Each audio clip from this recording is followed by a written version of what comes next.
Bom dia, pessoal.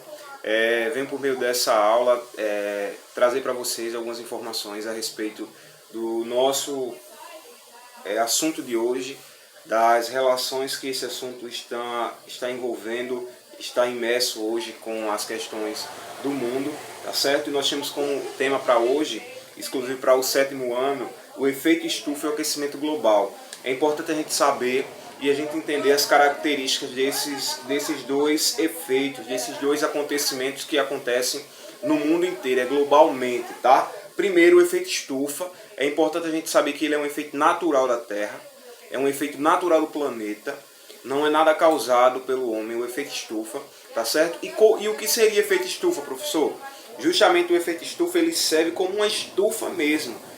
Quem já viu uma plantação de alguma coisa, por exemplo, de rosas, de flores, a gente sabe que essa plantação precisa de uma estufa que vai ter uma temperatura controlada, vai ter uma incidência luminosa controlada, umidade controlada. Então é como se fosse uma estufa mesmo, para aquecer aquele lugar em temperaturas ideais. E assim também é na Terra. Outro exemplo, um dia de frio, muito frio mesmo, a gente está dormindo, a gente pega um cobertor e se cobre. Automaticamente, com o tempo, aquele cobertor embaixo vai ficar quente, bem quente, e gerar ali um calor específico que vai aquecer o nosso corpo, tá? Mas se a gente tira o cobertor, automaticamente também o frio volta. Então é essa camada que fica lá, essa estufa que fica próximo da nossa atmosfera, serve para isso, para aquecer o nosso planeta, tá? Aí diz o seguinte aqui, que o gás carbônico é um gás presente naturalmente em toda a atmosfera. Ele permite a passagem de luz solar, mas ajuda a reter também a parte do calor da superfície terrestre, tá? Ou seja, o gás carbônico ele também está imerso lá nessa questão do efeito estufa. Então os raios de sol entram no planeta, parte deles é enviado de volta para o espaço e outra parte fica retida no planeta para aquecer o planeta. Porém, a presença desses gases, o CO2, que é o gás carbônico, presente lá, vai reter ainda mais gases, fazendo com que o planeta se torne ainda mais quente. É o que está acontecendo atualmente, que a gente vai correlacionar e que a gente chama de aquecimento global. Professor, e o carbono não está presente lá na atmosfera? Sim, mas também ele está presente aqui na Terra, presente no solo, presente nas árvores, nas plantas, presente na constituição do nosso corpo. O carbono está presente basicamente em tudo. E automaticamente, quando eu utilizo de queima de carvão, queima de árvore, desmatamento, uso de combustível fóssil, como é o caso dos carros, entre outros, quando eu uso dessas técnicas, eu começo a poluir. Aí aqui na imagem da página do livro de vocês, 182 e 183, a gente vê aqui as consequências e as causas, tá certo? Os carros emitindo carbono, as indústrias, as queimadas, o desmatamento. E é importante dizer também que a floresta, a qual está sendo desmatada e está sendo queimada, é quem absorve esse carbono. Então a nossa atmosfera, essa camada, esse efeito estufa, ele não tem um buraco que esse carbono vai embora para o espaço, não, ele fica lá retido. E o texto diz que o gás carbônico, naturalmente, ele é um gás que esquenta, é um gás quente. Então, quanto maior for a quantidade dele lá na atmosfera, ele está dando informação para a atmosfera que ela tem que esquentar, tem que aquecer. Então esse é o problema que a gente está vendo nas últimas décadas. O planeta aquecendo, o regime de chuva sendo diminuído, os períodos de seca sendo maiores e diversas espécies sofrendo com isso. A falta de água em alguns países, em alguns lugares do mundo.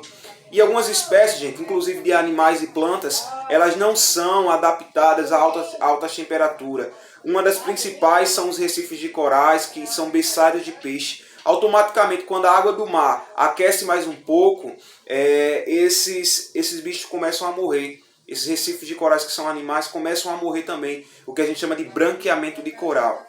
É causa desse aquecimento global. E diversas outras causas que a gente já conhece e que a gente pode pontuar: o derretimento das geleiras, o aumento do nível dos oceanos. Por exemplo, quem foi na Baía da Traição vê que a água do mar está invadindo a cidade, derrubando as casas.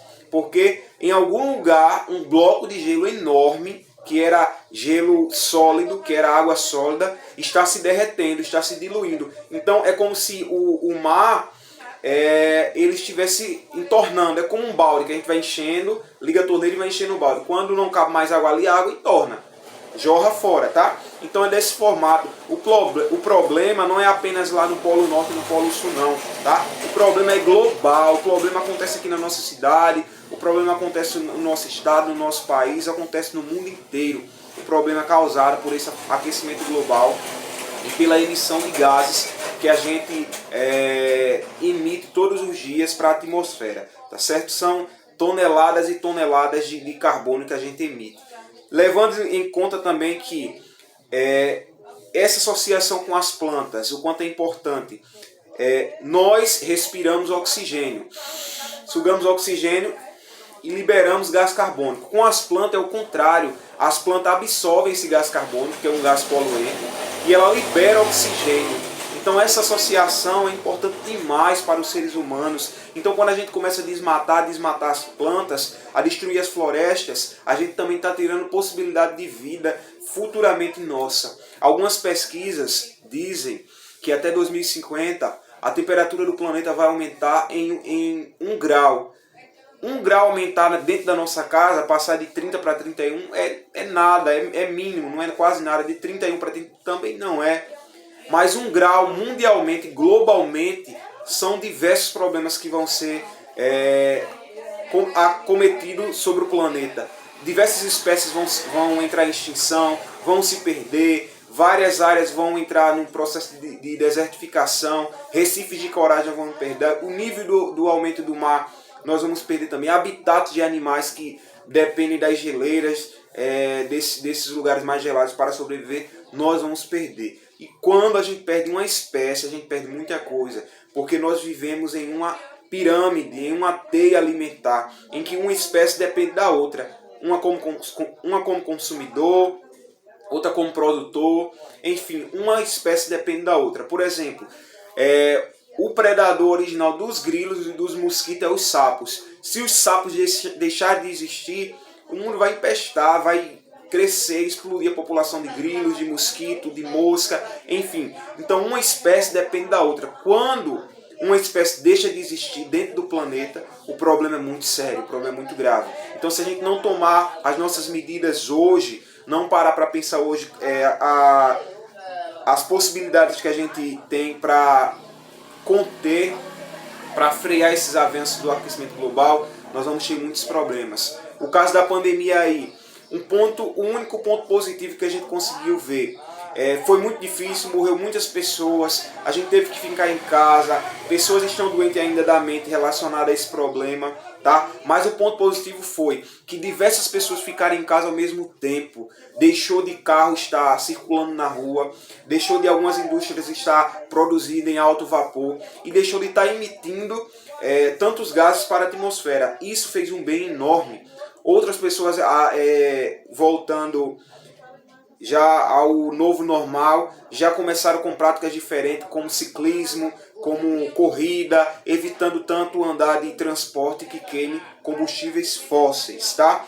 Aí aqui, medidas para combater o aquecimento global. Apesar de ter uma relação direta com a industrialização, o uso de combustíveis fósseis e emissão de gases estufa na atmosfera também está relacionado com o crescimento e o nível de consumo da sociedade. Ou seja, ao longo do tempo que a sociedade vai crescendo, vai aumentando, também vai aumentando esse nível de poluição, esse nível de consumo, esse nível de emissão de gases também. Então tem uma correlação aí direta com essa emissão de CO2 na atmosfera. E um dos países aqui, está até pontuado no livro, que mais emite são as grandes potências mundiais, é os Estados Unidos, a China e a Índia, tá? São as grandes potências, os países mais populosos do nosso planeta, e que infelizmente não atentam para isso, só querem produzir, gerar renda, gerar dinheiro e não estão lidando bem com as causas ambientais, que são um problema seríssimo, tá bom? Muito sério. Então, gente, aqui foi um relato bem rápido, que a gente possa ter entendido um pouco. Tem várias outras coisas aqui que a gente pode conversar depois, os CFCs, que são outros tipos de gases, mas que afetam como um todo. Aí a gente fica com essa conversa por aqui. Eu vou lá no grupo adiantar para vocês uma atividade para que a gente possa concluir aqui essa parte, ok? Então fiquem todos bem, bom dia, assistam esse vídeo, dê suas sugestões lá depois do que vocês pretendem que eu melhore para vocês. E é isso aí, a gente tem que seguir, cabeça firme e seguir em frente, ok?